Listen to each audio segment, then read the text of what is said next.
লাগে, কেউ বা কথা কয় না বুঝে, কেউ বা ভাবে, কেউ বা দেখে, কেউ বা কারো লক্ষ্য রাখে। কথার পিঠে কথার চলে, সম্পর্কের রীতি টানে, ভালোবাসা পাল উড়িয়ে মিলিয়ে যায় এক বাঁধনে। সব ভালো তার শেষ ভালো যার, শেষ ভালো যার। আরে এত টেনশন করছিস কেন?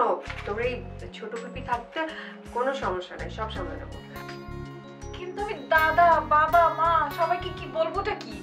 মানে মিম কেন আসছে না বিয়েতে? আমার আর রাহাতের সম্পর্ক।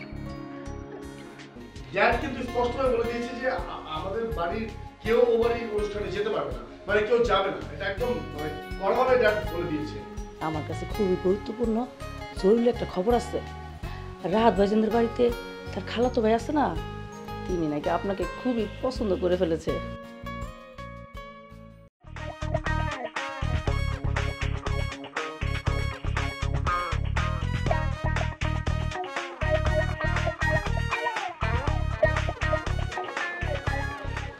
সরি আমার একটু দেরি হয়ে গেল। এই শোনো, এই যে চুমকি লিস্ট করে দিয়েছে, হ্যাঁ, এই লিস্ট অনুযায়ী আমার সব কিছু একটু কিনতে হবে। তুমি একটু আমাকে কিনে দাও। হ্যাঁ, ওকে ওকে ওকে, তুমি চিন্তা করো না, আমি সব কিনে নেব। ওকে। আচ্ছা একটা কথা বলো তো, বিয়ের পর তুমি যা কিছু করবে সব কি চুমকিকে জিজ্ঞাসা করে করবে? হ্যাঁ, না মানে বিয়ের আগে চুমকিকে, বিয়ের পরে তোমাকে জিজ্ঞেস করে সব কিছু করবো। ওকে। তোমাদের বাড়িতে তোমরা সবাই চুমকির খুব ভক্ত, তাই না? হ্যাঁ সবাই, ওই যে আমাদের বিলকিস আছে না, বিলকিসও কিন্তু চুমকির অনেক ফ্যান। তুমিও যখন আসবে 2 দিন থাকার পর তুমিও চুমকির ভক্ত হয়ে যাবে। ওকে, দেখা যাক কে কার ভক্ত হয়। শোনো শোনো,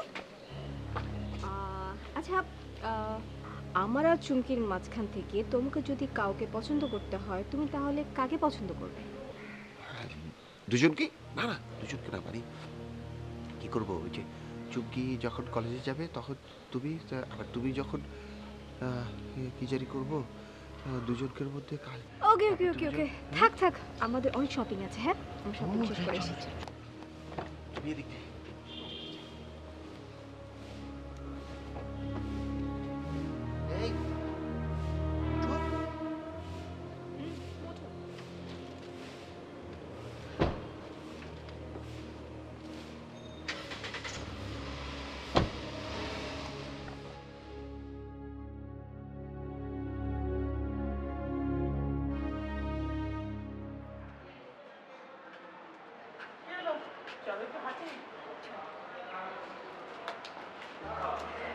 বিয়ের ব্যাপারটার মজাই অন্যরকম, তাই না ভাবি? আমার না খুব শখ যে আমার বিয়েটা এরকম ধুমধাম করে। তোমার সাথে না আমার অনেক মিল, তাই না? দেখো তুমিও নিজের ইচ্ছাতে বিয়েটা করতে পারোনি, আমারও সেম অবস্থা। আচ্ছা তোমাকে কে বলেছে যে আমার বিয়ে সংসার এসব নিয়ে আমি খুশি না?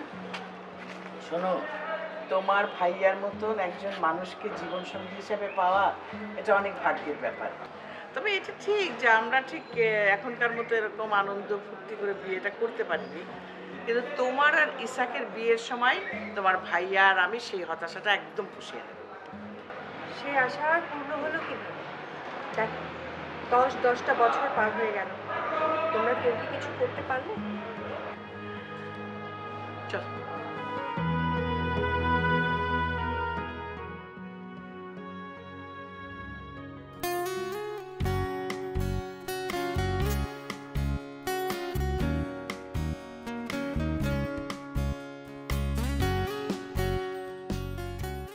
ক্ষেত্রে খালি দেরি হবে সব সময়। সবার জন্য সব ঠিকঠাক। সরি, আসলে আসলে দেরি হয়ে গেল। ও কি করবো বলেন, ওই যে মানে আবির ভাইকে বাইরে পাঠাতে হলো শপিংয়ে, শিমু আপাকে বলে মানে অনেক কিছু করে তারপর আসতে হয়েছে। আচ্ছা তাই আচ্ছা। দেরি হয়ে গেল, সরি।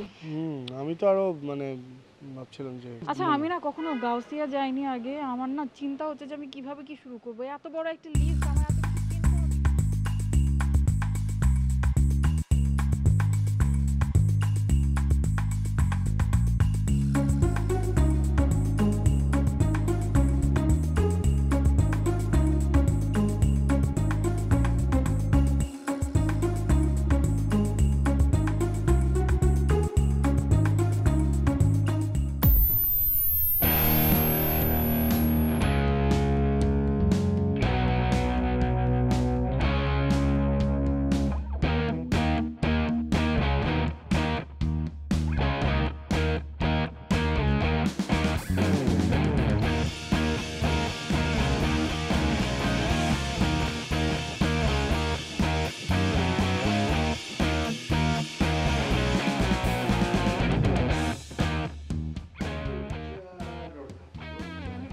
জালাল, আমি একটু একা থাকতে চাই, আমাকে যেন কেউ বিরক্ত না করে।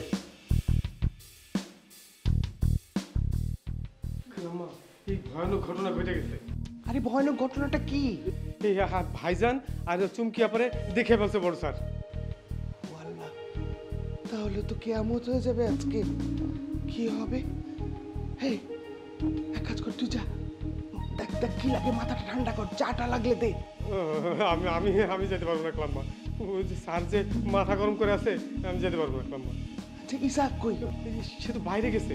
রিজবি? সেও বাইরে।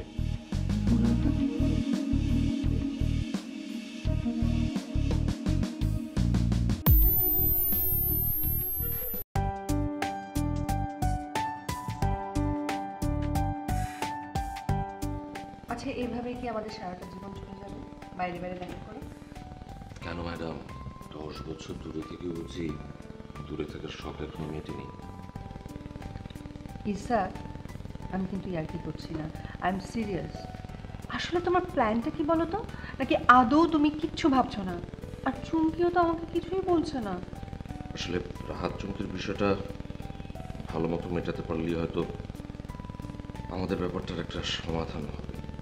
তারপর না হয় আমরা ভাইয়ার সঙ্গে আরেকবার কথা বলে দেখব, তখন ভাইয়া যদি রাজি হন। রাজি হন মানে কি? রাহাত আর চুমকির ব্যাপারটা তো ভাইয়াকে জানানো হবে, তারপরে আমাদের দুই বাড়ির সমস্যার সমাধান হবে, এটাই তো কথা। মানে তুমি এখন এই কথা কেন বলছো? মিলি, আসলে ভাইয়ার ব্যাপারে তো কোনো বিশ্বাস নেই। ভাইয়া যে টাইপের মানুষ, ইগোর ব্যাপারে তো তিনি কোনো কম্প্রোমাইজ করবেন না। তাহলে রাহাত আর চুমকির ব্যাপারে তুমি আগে থেকে এত কনফিডেন্ট হলে কিভাবে? ওরা তো এই জেনারেশনের ছেলে মেয়ে, ওদের এক ধরনের সাহস আছে, আর এই সাহসের কারণে হয়তো ওদের ব্যাপারটা মিটমাট হয়ে যাচ্ছে। চুমকিদের ব্যাপারটা তো ইমদাদ ভাই এখনো কিছুই জানেন না। যখন ওনার কান পর্যন্ত পৌঁছাবে তখন না হয় তুমি দেখবে যে উনি কিভাবে রিয়্যাক্ট করেন। আমাদের বেলায় যা করেছিলেন।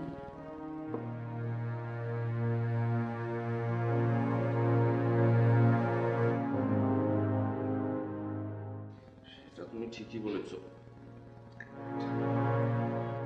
ভাবি, বলো, হঠাৎ দুপুরবেলা আমাকে স্মরণ করার কারণ? ইসাক, সর্বনাশ হয়ে গেছে ইসাক। কি বললে? এই কিছুক্ষণ আগে তোমার ভাই রাস্তায় ইমদাদ আর রাহাত আর চুমকিকে দেখে ফেলেছে। কখন? আরে এই তো কিছুক্ষণ আগে। তোমার ভাইয়ের সঙ্গে জয়নাল ছিল, ওই তো এসে বলল। ঠিক আছে ঠিক আছে, তুমি পাজলটা আমি আসছি। চলো দিদি।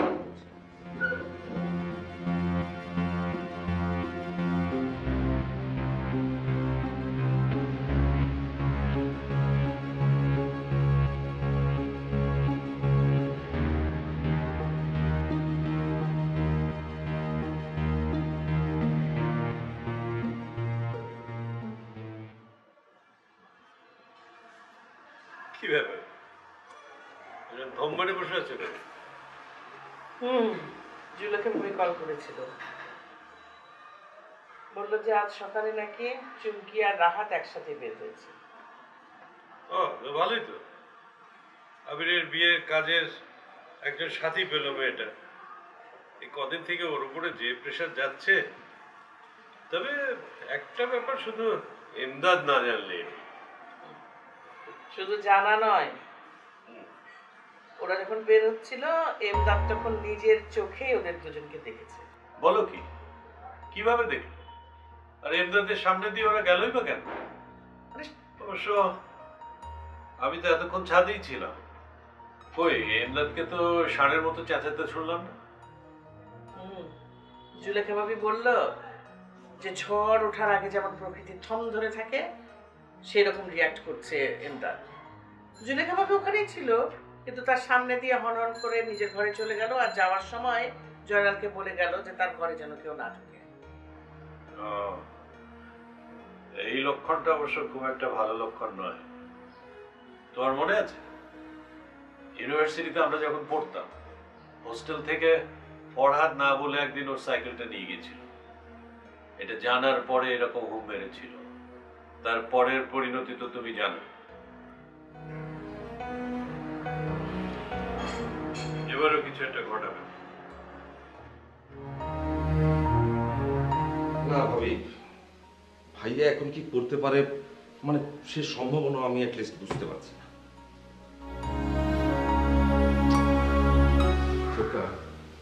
আমি তো আসলে কালকে তোমাদের মতো না জানলো, আমার কাছে কি মনে জানো, এই ধরনের মানুষগুলো না বড় রকম কোনো ধরনের একটা আউটবার্স করার আগে ধম মেরে বসে থাকে, একটা সময় নেয়।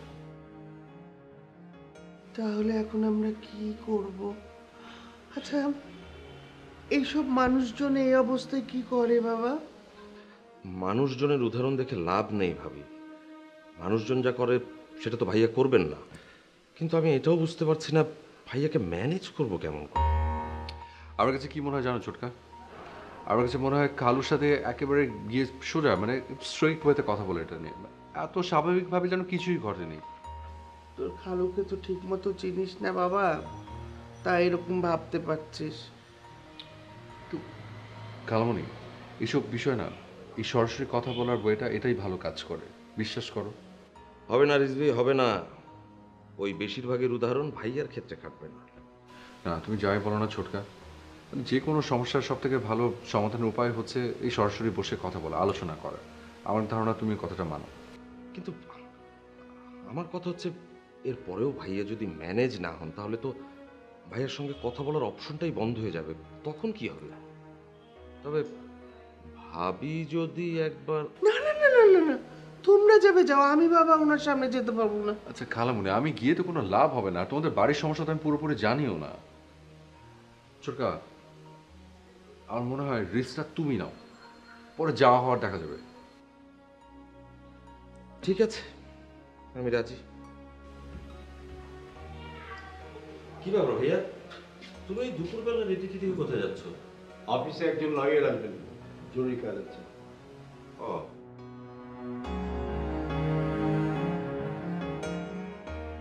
আবার রাহাতকে ত্যায্য পুত্র করবে না তো? রাহাতকে ত্যায্য করবে মানে? সে বিরাট কাহিনী।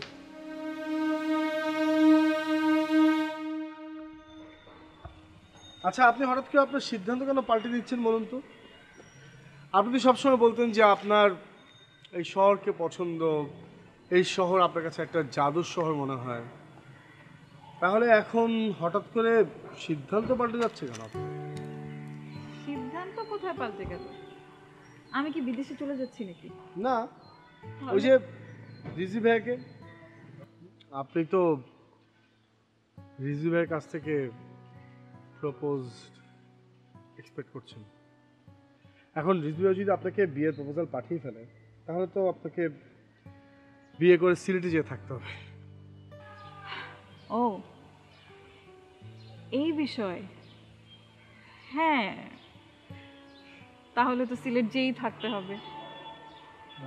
কিন্তু কি করব বলুন, এই যে ঢাকা শহরে অর্থাৎ আমাদের এই রাজধানীতে কোনো ভালো ছেলে তো আমাকে পছন্দ করছে না। না সেটাও ঠিক না, মানে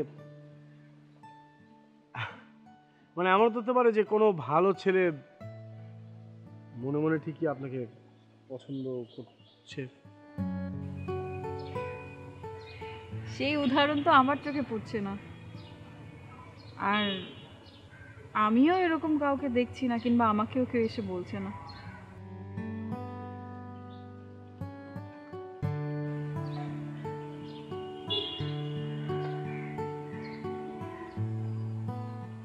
আপনাকে সব বলে দিতে হবে কেন?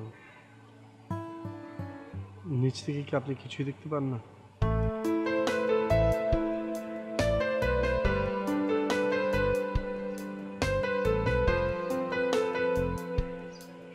দেখি তো।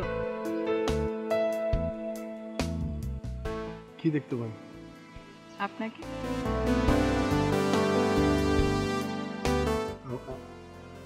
আমাকে কি কি দেখেন?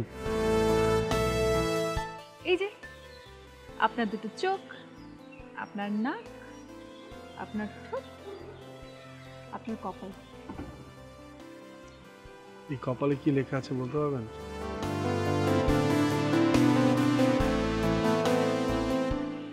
কারো কপাল পড়ার ক্ষমতা আমার নেই।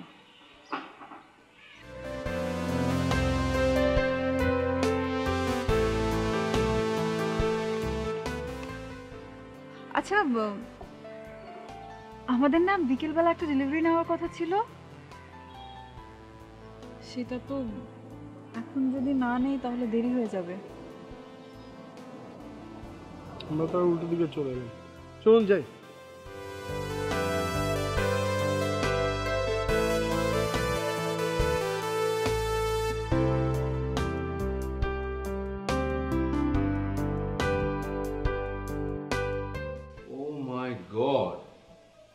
কি বলছো ছোটকা? খালু কি এতটা ইম্পসিবল নাকি? মাঝে মাঝে ভাইয়া ইম্পসিবল শব্দটার উপরে উঠে যেতে পারে। তাহলে এখন কি করব ইসাক? এখনো তো বুঝে উঠতে পারছি না। আমার কাছে এখনো মনে হচ্ছে যে খালুর সাথে সরাসরি কথা বলাটাই হচ্ছে সব থেকে বেস্ট অপশন। সাপোজ তুমি আর আমি গিয়ে যদি এখন খালুর সাথে কথা বলতে যাই, উনি তো সিনক্রিটও করতে পারবে না অফিসে। হ্যাঁ, অফিসে যাওয়ার আইডিয়াটা খারাপ না, কিন্তু তুমি নয়, আমি একা যাব। এতদিনের সমস্যা এত তাড়াতাড়ি ঠিক হয়ে যাবে কিভাবে? ভাবি, এই শেষবারের মতো আমার উপর ভরসা করে দেখো। জীবনের শেষ 10টা বছর থেকে তো আমি অনেক কিছুই শিখেছি। শেষবারের মতো ভরসা করো, আমি চলি।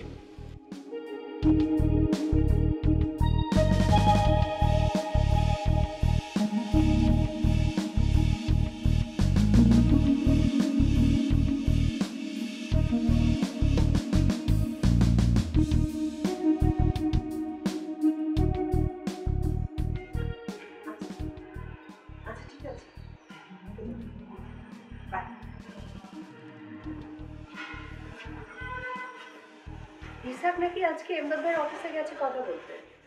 তাই? হ্যাঁ। ও বাবা, এমদাদ আবার ইসাকের সামনে কি কাণ্ড করে বসে কে জানে? আমার তা মনে হয় না ভাবি, কারণ এমদাদ ভাই নাকি স্বাভাবিকভাবে ওই পার্সোনাল কোনো ব্যাপারে রিয়াক্ট করে না, মানে অফিসের মধ্যে রিয়াক্ট করে না। কিন্তু আজকে তিনি কোন মোডে আছেন কে জানে।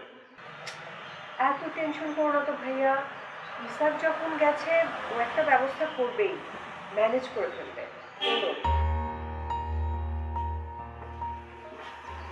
কিন্তু এমদাদ কি ইসাকের কথা শুনবে? তা তো বুঝলাম, ওকে তো আমি হাড়ে হাড়ে চিনি, কিন্তু চুমকি বা কেন এখন রাহাতের সাথে বেরোতে গেল? একেতে নাচুনি বুড়ি, তারপরে আবার ঢোলের বাড়ি। আচ্ছা, মেয়েটা একা একা কত করবে বলো? রাহাত না ওকে একটু হেল্প করছে। আচ্ছা, তুমি কি চাও না যে ওদের মধ্যে একটা সম্পর্ক তৈরি হোক, আর এই দুই পরিবারের সম্পর্ক একটু স্বাভাবিক হোক? হ্যাঁ চাই তো, অবশ্যই চাই, কিন্তু আর কতদিন এইভাবে চলবে বলো?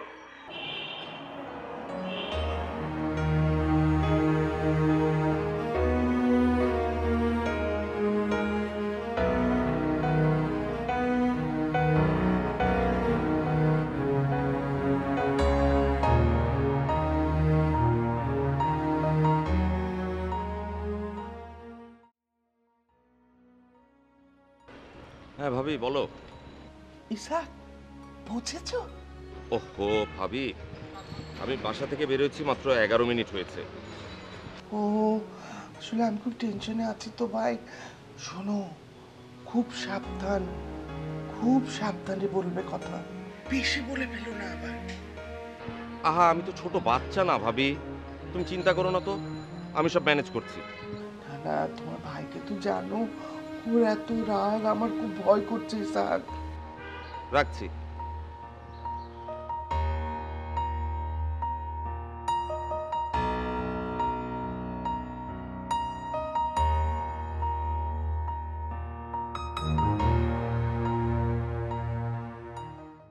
ভাইয়া, আমি তো তোমার উপর সবকিছু ছেড়েই দিয়েছিলাম। আমার সবসময় মনে হয়েছে তুমি যে সিদ্ধান্তটাই নেবে সেটাই সঠিক সিদ্ধান্ত। তা হঠাৎ আজকে সেই সিদ্ধান্ত পাল্টে এরকম সিদ্ধান্ত নেওয়ার কারণ নাকি? আমি যা শুনেছি লন্ডনে তুই একটা বড় হোটেল করতে চাস। আরে তোকে আর চুমকিকে দেখে ফেলেছে। কি বলো মা, কখন কিভাবে দেখলো? ওই যে তোরা দুজনে যখন গাড়িতে উঠছিলি ঠিক সেই সময় তোর ড্যাড দেখে ফেলেছে। দেখার পর তো বাড়ি ফিরলো একেবারে মুখ থমথমে করে।